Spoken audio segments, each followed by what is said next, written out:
Selamat siang kepada Ibu dosen dan teman-teman semua. Pada kesempatan kali ini, kami dari kelompok 3 akan mempresentasikan sebuah jurnal yang berjudul Kebijakan Industri Farmasi pada Masa Pandemi COVID-19. Pembahasan pertama akan dibawakan oleh saya sendiri. Perkenalkan, nama saya Prascita Purnama Cika Dewi dengan NIM akhir 106 dan absen 15. Sebelum masa pandemi COVID-19, penyebab utama terjadinya kekurangan pasokan obat berkaitan dengan bahan baku yang sulit didapat, masalah terkait manufaktur, harga obat yang cenderung mahal, fragmentasi pasar, masalah bisnis, serta adanya dampak dari teknologi yang baru. Selain itu, penyebab kekurangan obat bisa dikelompokkan menjadi 3. Yang pertama, alasan ekonomi dan peraturan.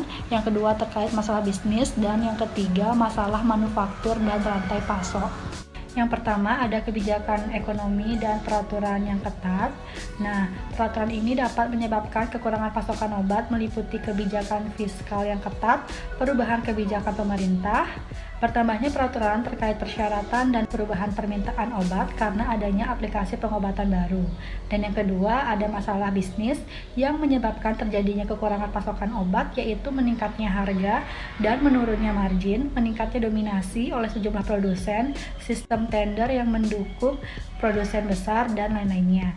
Dan yang ketiga, beberapa masalah utama terkait manufaktur, yaitu masalah adaptasi dengan kebijakan pemerintah yang semakin ketat juga dan waktu tunggu produksi yang panjang, serta meningkatnya bottleneck bahan baku dan kegagalan produksi yang terkait mutu. Selanjutnya, adanya pandemi mengakibatkan terganggunya rantai pasok bahan baku farmasi karena 2 negara penyedia bahan baku farmasi yaitu China dan India sedang melakukan karantina wilayah sehingga transportasi maupun logistik akan terhambat akibat pembatasan akses jalan. Dan kelangkaan obat-obatan di samping terjadi karena banyak dilakukan peresepan secara off-label dan adanya penimbunan.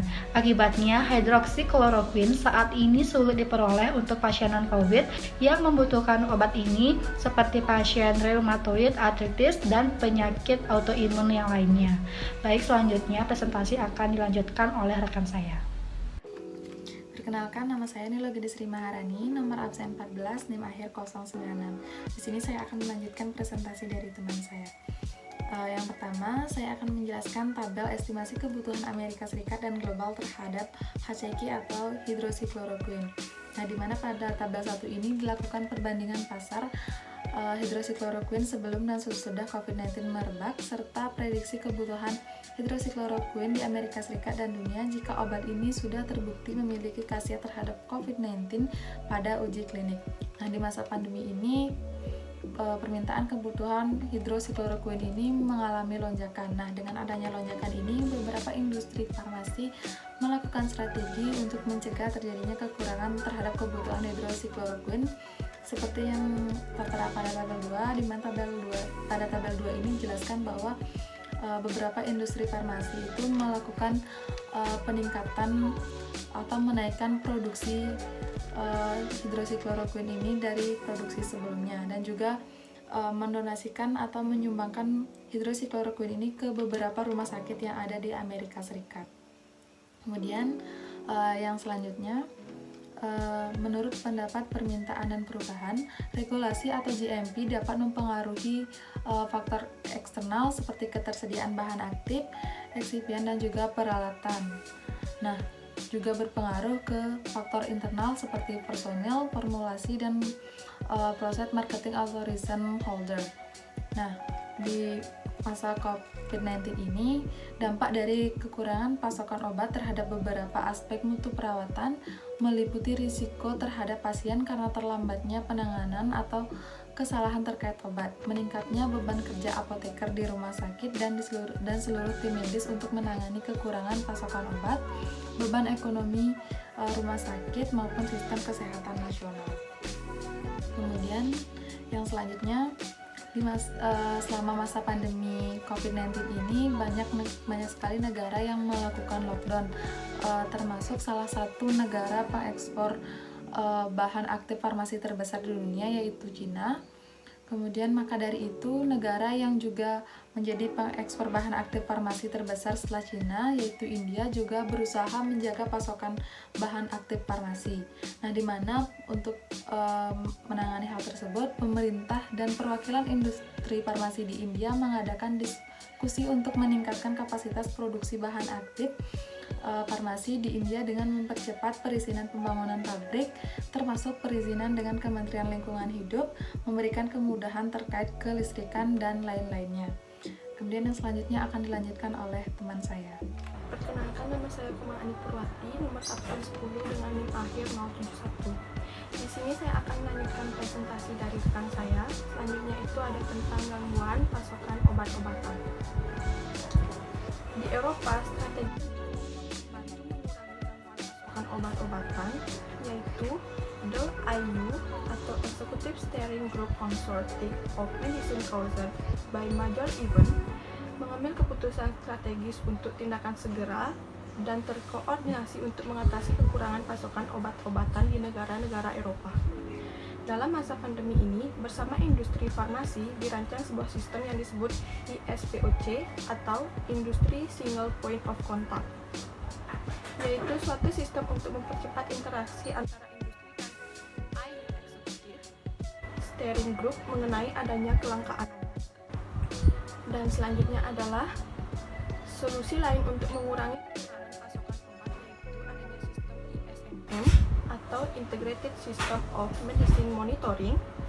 ISMM ini merupakan sistem untuk mengumpulkan data tentang perdagangan obat-obatan dari apotek dan melaporkan kekurangan obat, dan rencana pengiriman serta adanya kuota untuk memastikan produk dikirimkan untuk suatu pasar tetap dan dapat memenuhi permintaan.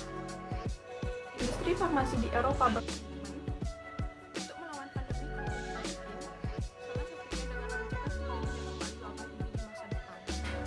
Industri farmasi di Eropa berkomitmen untuk bekerja secara kolaboratif dengan seluruh fasilitas penelitian dan instansi layanan kesehatan, memanfaatkan ilmu pengetahuan dan orang-orang yang mampu di bidangnya untuk mengatasi wabah ini untuk masa sekarang dan masa depan. Baik, presentasi selanjutnya akan dilanjutkan oleh rekan saya.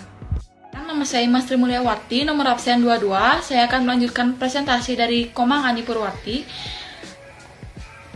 Selain itu, perusahaan yang tergabung dalam EFPIA atau European Federation of Pharmaceutical Industries and Association berkomitmen menyumbangkan jutaan euro dalam bentuk kontribusi langsung berupa uang untuk mendukung instansi pelayanan kesehatan. Langkah-langkah EFPIA untuk mengatasi risiko kekurangan obat yang disebabkan oleh coronavirus, yaitu karena banyak negara di Eropa yang mendekati puncak masa pandemi COVID-19.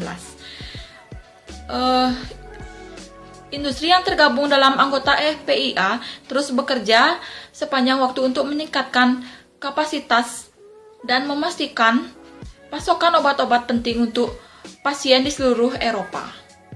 Selanjutnya, upaya paling penting yang dilakukan oleh EFPIA yaitu memenuhi kebutuhan pasien adalah memastikan forecasting yang akurat untuk memenuhi permintaan obat pasien. EFPIA sangat membutuhkan data pemodelan terperinci dari European Center for Disease Control. COVID-19 telah memberikan tekanan yang besar pada unit perawatan intensif Eropa. EFPIA mendukung proyek yang diprakarsai oleh Medicines for Europe, dan anggotanya mencoba mengkaji total permintaan untuk obat-obatan di ICU. Selain itu, produsen obat-obatan ini di bawah supervisi ketat oleh European Commission Direction General for Competition and Health. Baik, sekian presentasi dari kelompok kami. Kami ucapkan terima kasih.